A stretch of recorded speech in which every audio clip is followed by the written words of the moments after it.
Hello Hindi medium academy में आप सभी का स्वागत है। मैं हूं अरुण कुमार यादव और आज इस वीडियो में हम देखेंगे कक्षा 9 की प्रश्नावली 8.2 का प्रश्न 2।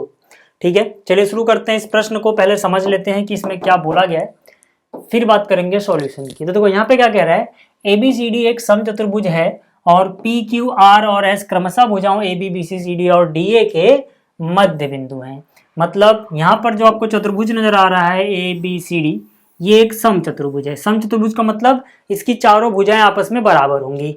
इसके बाद कह रहा है कि जो P है वो AB का मध्य बिंदु है, Q BC का, R CD का और S DA का। ठीक है, तो ये मध्य बिंदु हैं। अब हमें सिद्ध क्या करना है, हमें सिद्ध करना है कि जो मध्य बिंदुओं को मिलाने से बन रहा है। ठीक है, यहाँ पे बोला गया है दर्शाइए कि चतुर्भुज PQRS एक आयत है। PQRS मतलब मध्य बिंदु को मिलाने से बन रहा है, PQRS।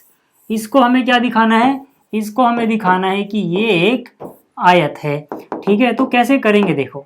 सबसे पहले हम किसी तरह से अगर PQRS को एक समांतर चतुर्भुज सिद्ध कर पाए, और जब ये समांतर चतुर्भुज हो जाएगा फिर इसका कोई एक कोण 90 प्रूफ कर दें, तो हमें पता है कि समांतर चतुर्भुज का अगर एक भी कोण 90 हुआ तो बाकी अपने आप 90 हो जाते हैं, मतलब ये आयत बन जाता है। ठीक है, ये चीज़ मैं आपको बहुत बार समझा चुका हूँ अगर आपने पिछली वीडियोस देखी हैं तो मतलब पहले हम इसको समांतर चतुर्भुज सिद्ध करेंगे, जो कि हमने प्रश्न 1 में ही सीख लिया था, अगर आपने प्रश्न 1 की वीडियो देखी है तो। ठीक है, तो पहले इसको समांतर चतुर्भुज सिद्ध करते हैं। कैसे करेंगे देखो। सबसे पहले भैया हमें लिखना होता है हमें दिया क्या है, तो जो भी हमें दिया था कि ABCD एक समचतुर्भुज है, मैंने लिख दिया। ठीक है, कौन किसका मध्य बिंदु है वो भी लिख दिया। फिर हमें लिखना होता है हमें क्या सिद्ध करना है, तो हमें सिद्ध करना है PQRS आयत है। ठीक है, तो ये चीज आप लिख लेना। ठीक है ना, इसको लिखना चाहिए, सही तरीका यही है। इसको मैं मिटा दे रहा हूं ताकि जगह थोड़ी ज्यादा हो जाए, आप स्क्रीनशॉट ले लेना।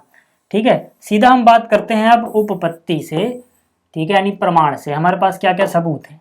ठीक है, तो सबसे पहली बात आपको देखना है कि इसको हम समांतर चतुर्भुज कैसे करेंगे। उसके लिए पहले आप यहाँ पे आओ। ये त्रिभुज नजर आ रहा है आपको ADC। ठीक है, तो मैंने यहाँ पे लिखा त्रिभुज ADC में। ठीक है, ADC में S AD का मध्य बिंदु है और R CD का मध्य बिंदु है, यानी कि S AD का मध्य बिंदु है और इसी तरह से R CD का। ठीक है, R CD का मध्य बिंदु है। कैसे पता लगा हमें यह मध्य बिंदु है, सवाल में दिया है। मध्य बिंदु होने से क्या फायदा होगा, हम मध्य बिंदु प्रमेय लगा सकते हैं। मध्य बिंदु प्रमेय क्या कहती है कि अगर अपने पास कोई त्रिभुज है, उस त्रिभुज की किन्हीं दो भुजाओं के, जैसे कि इसका मध्य बिंदु पता है और इसका मध्य बिंदु पता है, तो इन मध्य बिंदुओं को मिलाने से बनने वाला रेखाखंड यानी कि SR तीसरी भुजा AC के आधे के बराबर भी होगा और समांतर भी होगा। तो मैं यहां से कह सकता हूं कि भाई अगर ये मध्य बिंदु हैं S और R, तो इतना पक्का है कि SR जो होगा वो समांतर होगा AC के और SR जो होगा वो आधे के बराबर भी होगा AC के। समझ में आ गई बात।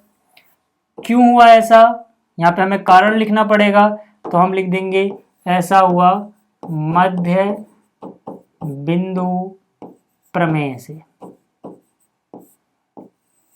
ठीक है, फिलहाल इसको लाइन नंबर 1 बोल के छोड़ देते हैं, क्योंकि इस लाइन की जरूरत अभी हमें पढ़ने वाली है। समझ में आ गई बात। इसी तरह से जो हमने ऊपर किया, जो हमने यहाँ पर ऊपर किया है, वही चीज अगर हम नीचे वाले त्रिभुज में दोहराएं। नीचे वाले त्रिभुज का मतलब क्या हुआ, देखो ये वाला त्रिभुज ABC। ठीक है, इसमें देखो ये मध्य बिंदु है, ये मध्य बिंदु है, तो यहां पर ये मध्य बिंदु को जोड़ने से बना रेखाखंड तीसरी भुजा AC के आधे के बराबर भी होगा, समांतर भी होगा। मतलब जैसे ऊपर था वैसे ही नीचे होगा। तो सारे स्टेप नहीं लिखना इस बार आपको, आप सीधा लिख सकते हो इसी प्रकार। ठीक है, आप क्या लिख सकते हो, इसी प्रकार, क्योंकि ऊपर वाले जैसा ही नीचे वाले त्रिभुज में सब कुछ होगा, तो पूरे स्टेप करके दिखाने की जरूरत नहीं है। सीधा लिखो इसी प्रकार त्रिभुज ABC में, है ना, इसी प्रकार त्रिभुज ABC में क्या हो जाएगा रिजल्ट, कि भाई जो PQ है वो समांतर हो जाएगा तीसरी भुजा AC के, और जो PQ है वो बराबर हो जाएगा AC के आधे के, है ना। इसको बोल दो दूसरी लाइन, समीकरण नहीं बोलना क्योंकि यहाँ पे बहुत कुछ है, यहाँ समीकरण है, यहाँ पे सिर्फ एक स्टेटमेंट है, तो सीधा बोल दो लाइन नंबर 2। हमें बस ये पहचान में आना चाहिए 1 2 किसे बोल रहे हैं। तो जरा अब 1 व 2 से, यहाँ पे मैं क्या लिख सकता हूँ, 1 व 2 से पहली और दूसरी लाइन को देखो जरा। पहली लाइन को देखोगे तो तुम्हें क्या मिलेगा कि एस आर भी ए सी के ही समांतर है और पी क्यू भी ए सी के ही समांतर है, दोनों किसी एक ही चीज ए सी के समांतर आ रहे हैं। तो हमें पता है कि अगर दो रेखाखंड किसी एक ही रेखाखंड के समांतर हैं तो आपस में समांतर होंगे, मतलब एस आर जो है वो समांतर होगा पी क्यू के, ठीक है। और यहां पर देखो एस आर भी ए सी का ही आधा है और पी क्यू भी ए सी का ही आधा है, मतलब दोनों सेम चीज के आधे के बराबर है, तो मतलब आपस में बराबर होंगे। तो यहां से मैं कह सकता हूं एस आर जो होगा वो पी क्यू के बराबर होगा। जैसे ही इतना हुआ तो यहां से मैं कह सकता हूं कि इससे मुझे पता लगता है कि भैया पी क्यू आर एस एक समांतर चतुर्भुज हो गया। पी क्यू आर एस क्या हो गया, एक समांतर चतुर्भुज। जिसको समझ में नहीं आया कि कैसे हुआ उसको समझा देता हूं। देखो मैंने आपको बताया था जब इस वीडियो का इंट्रोडक्शन दिया था, पिछले क्वेश्चन में भी हालांकि बताया हुआ है कि अगर अपने पास कोई चतुर्भुज हो जैसे पी क्यू आर एस है, इसकी सम्मुख भुजाओं का कोई एक जोड़ा, जैसे कि यहां पर है पी क्यू और एस आर, ठीक है, कोई एक जोड़ा आपस में समांतर भी हो, जैसे पी क्यू और एस आर आपस में समांतर भी हैं और यही जोड़ा आपस में बराबर भी हो, तो ये जो चतुर्भुज बनेगा ये हमेशा एक समांतर चतुर्भुज बनता है। ये बात आपको याद रखनी है। अब जैसे ही ये समांतर चतुर्भुज हो गया, अब हमारा क्या काम है, अब हमारा काम ये है भैया कि ये समांतर जो चतुर्भुज है इसका कोई एक कोण 90 सिद्ध कर दें हम। अगर मैं इसका मान लो ये वाला कोण 90 सिद्ध कर दूं तो पक्की बात है कि अगर समांतर चतुर्भुज का कोई एक कोण 90 होता है, जैसे कि मैंने वीडियो के शुरू में भी बताया, तो ये एक आयत बन जाएगा क्योंकि इसके बाकी तीनों अपने आप 90 हो जाएंगे, वो टेंशन ही नहीं लेनी, ठीक है। तो मतलब अब मुझे किसी तरह से ये वाला जो कोण है इसको 90 सिद्ध करना है। चलो अभी फिलहाल के लिए इस कोण को मैं बोल देता हूं, चलो x डिग्री का है। फिलहाल के लिए अभी मैंने इस कोण को क्या बोल दिया कि चलो ये x डिग्री का है। x को मुझे 90 दिखाना है, x को मैंने 90 दिखा दिया, काम खत्म। इसको दिखाने के लिए बहुत सारे तरीके हैं, अलग अलग तरीके हैं बहुत सारे, ठीक है, 2-3 तरीके हैं। सबसे जो मुझे सही लगता है तरीका वो क्या है, उससे करते हैं। देखो ये उतार लेना या स्क्रीनशॉट ले लेना, ठीक है। मैं इसको मिटा रहा हूं। अब याद रखना है कि पी क्यू आर एस यहां तक क्या हो चुका है, एक समांतर चतुर्भुज हो चुका है, ठीक है। तो अभी मैं इसको मिटा रहा हूं ताकि थोड़ी जगह बन जाए, नहीं तो यार ये फिगर ऊपर चली आती है ना, ऊपर करने में बहुत उबड़ खाबड़ जाती हैं चीजें, ठीक है। अभी बस इतना याद रखना ये रिजल्ट कि हम यहां तक तो सिद्ध कर चुके हैं, ठीक है, यहां तक हम सिद्ध कर चुके हैं, ठीक है, कि पी क्यू आर एस एक समांतर चतुर्भुज है। अब हम क्या कर सकते हैं, देखो ध्यान से देखना जरा, मैंने लिखा त्रिभुज ए पी एस में, ठीक है। याद रखना इसको सिद्ध करने के अलग अलग तरीके हैं, मैं किसी एक तरीके से कर रहा हूं। कौन से त्रिभुज की बात कर रहा हूं मैं, देख लो जरा एक बार। इसको पहले डिलीट कर दूं सारी चीजें। देखो मैं बात कर रहा हूं एपीएस, दिख रहा है ये वाला त्रिभुज, इसकी इस त्रिभुज में क्या कह सकता हूं, इस त्रिभुज में मैं कह सकता हूं भैया कि जो एपी है और जो एएस है वो आपस में बराबर हैं, ठीक है। मैं क्या कह सकता हूं, एपी बराबर है एएस के। आप कहोगे ये कैसे लिख दिया भाई, ठीक है ना, कि जो एपी है यानी कि इतना और जो एएस है यानी कि इतना, ये आपस में बराबर है, ये क्यों लिख दिया। चलो मैं बराबर बराबर कट लगा देता हूँ। देखो ये इसलिए लिख दिया क्योंकि ए बी सी डी क्या है, ये एक समचतुर्भुज है।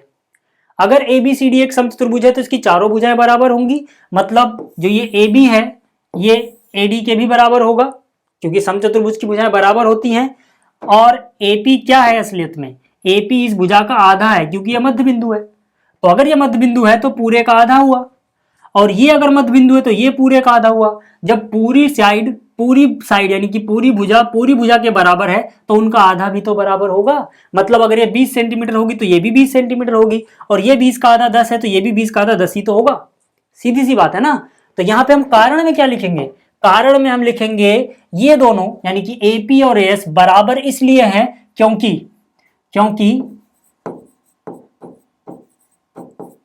ये बराबर भुजाओं के आधे हैं। बराबर भुजाओं लिख देता हूं, कौन कौन सी बराबर भुजा है, AB और AD का हम यूज कर रहे हैं क्योंकि ये बराबर भुजाएं जो कि AB और AD है यहाँ पे के आधे हैं, और हमें पता है बराबर चीजों के आधे भी आपस में बराबर होते हैं। जिसको समझ में नहीं आया एक बार और समझ लो। पूरी भुजा AB पूरी भुजा AD के बराबर है क्योंकि ये एक समचतुर्भुज है। ये AB का आधा है, ये AD का आधा है। आधा इसलिए क्योंकि ये मध्य बिंदु है।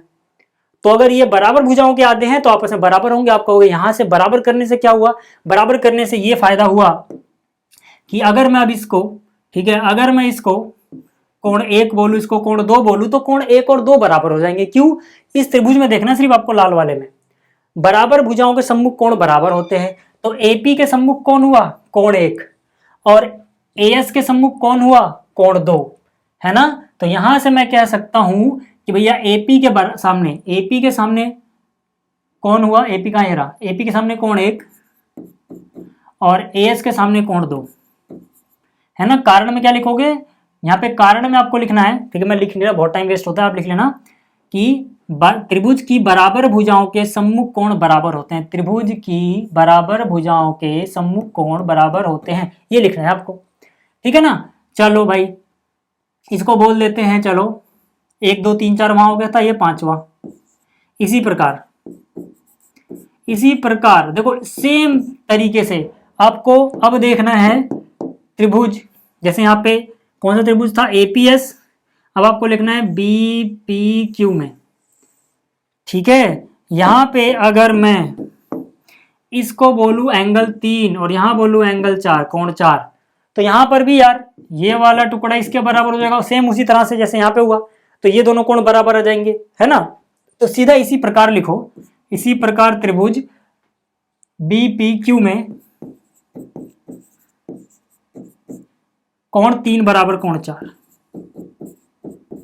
ठीक है, इसको छठी लाइन बोल दिया मैंने, ठीक है। जैसे ही इतना हुआ, अब जरा ध्यान देना कि अगर मैं कोण A और कोण B को जोड़ूं तो आता है 180।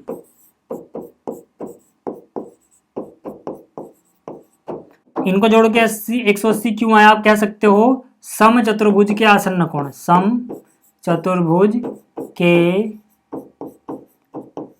आसन्न कोण। देखो समचतुर्भुज जो होता है वो एक समांतर चतुर्भुज भी होता है, और आपने पढ़ा हुआ है समांतर चतुर्भुज के आसन्न कोण, दो साथ साथ वाले कोणों को जोड़ के आता है 180।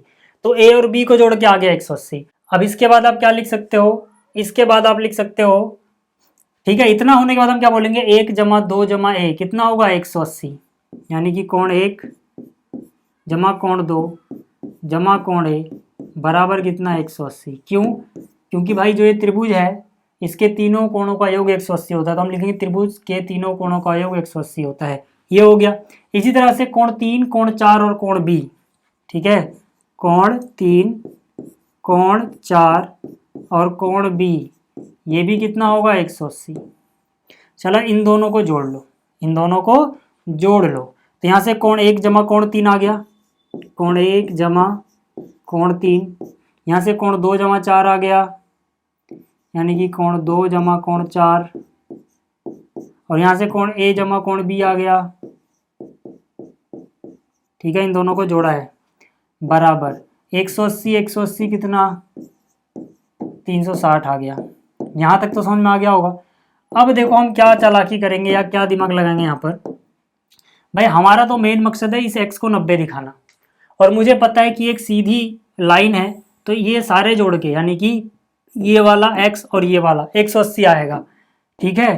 तो मैं क्या करूँगा, मैं बोलूँगा यार अगर इसको 90 दिखाना है और इन सबको जोड़ के 180 आ रहा है, किसी तरह से मैं 2 और 4 को जोड़ के 90 ले आऊँ, तो अगर इन दोनों को जोड़ के 90 है तो ये 90 बचेगा। यानी कहानी में मुझे क्या चाहिए, 2 और 4 और x, 2 और 4 चाहिए मुझे। तो यहाँ पे 2 और 4 के अलावा बाकी सब हटा दो, यानी कि 2 की जगह 2 लिखो, 4 की जगह 4 लिखो, बाकी सबकी कुछ ना कुछ वैल्यू होंगी। कैसे, a जमा b की वैल्यू देख लो कितनी है 180, तो a जमा b की जगह मैंने क्या लिख दिया, a जमा b की जगह मैंने लिख दिया 180, बराबर में जो भी है रहने दो। यहाँ पे मुझे कहानी में सिर्फ 2 और 4 चाहिए, 1 और 3 नहीं चाहिए, तो 1 की जगह मैं क्या लिख सकता हूँ, देखो एक की जगह मैं लिख सकता हूँ कोण 2, क्योंकि एक कोण 2 के बराबर है, तो एक की जगह लिख दिया कोण 2। 3 की जगह क्या लिख सकता हूँ, 3 कोण 4 के बराबर है, तो 3 की जगह लिख दिया कोण 4, है ना। रीजन में आप लिख सकते हो कोण 1 बराबर कोण 2 था, कोण 3 बराबर कोण 4 था, इसलिए मैंने ऐसे लिखा है, ठीक है। और इसकी वैल्यू तो यहाँ से दिख रही है 180। तो यहाँ से देखो 2 बार कोण 2 हो गया, 2 बार ही कोण 4 हो गया, तो यहाँ से मैं लिख सकता हूँ 2 बार कोण 2 है और 2 बार ही कोण 4 है, ठीक है। दोनों 2 बार है तो ब्रैकेट के बाहर 2 लगा दिया, ठीक है। 2 बार 4, 2 बार 2, और जो ये 180 उधर माइनस में जाएगा, 180 माइनस में गया तो 360 में से 180 गया, 180 बचा, तो यहाँ से 2 + 4 की वैल्यू कितनी आ जाएगी, 2 जाएगा डिवाइड में 180/2 यानी कि 90, है ना। जैसे ही इतना हो गया, अब सीधा सीधा इसके बाद छोटा सा बचता है कि कोण 2 + x = 4, यानी कोण 2 कोण 4 और जमा में x कितना होगा 180। सीधी रेखा, सरल रेखा पर बने कोण, देखो ये सरल रेखा है, सीधी रेखा है, इस पर बने कोण कितने भी बने हो जोड़ के आएगा 180। और मुझे पता है 2 और 4 कितना है 90, तो 2 और 4 की जगह क्या लिख दोगे 90 जमा में x बराबर 180, तो x की वैल्यू कितनी हो जाएगी 90 गया माइनस में 90 बचा, हो गया x 90। अब मुझे पता है कि PQRS एक समांतर चतुर्भुज आ गया था, इस समांतर चतुर्भुज का कोई एक कोण यानी कि ये x 90 आ गया, ठीक है। इतना समझ में आ गया। अब इसके बाद आपको एक छोटी सी लाइन लिखनी है यहाँ पर, ठीक है। यहाँ पे आप छोटी सी लाइन लिख लेना कि इसका मतलब हो गया कि PQRS एक आयत है, क्योंकि यदि किसी समांतर चतुर्भुज का, इसको हमने समांतर चतुर्भुज प्रूफ कर दिया था, ठीक है। यदि किसी समांतर चतुर्भुज का एक कोण 90 डिग्री आ जाए तो वो आयत बन जाता है, ये लिखना है आपको। फिर से रिपीट कर रहा हूँ, क्या लिखना है, PQRS एक आयत है, क्योंकि यदि समांतर चतुर्भुज का कोई एक कोण 90 डिग्री हो जाए तो वह आयत बन जाता है, बस ये लिखना सिद्ध हो गया। तो उम्मीद करता हूँ आपको ये समझ में आया होगा। इस वीडियो में इतना ही, जल्दी मिलेंगे अगली वीडियो में। इस वीडियो को देखने के लिए धन्यवाद।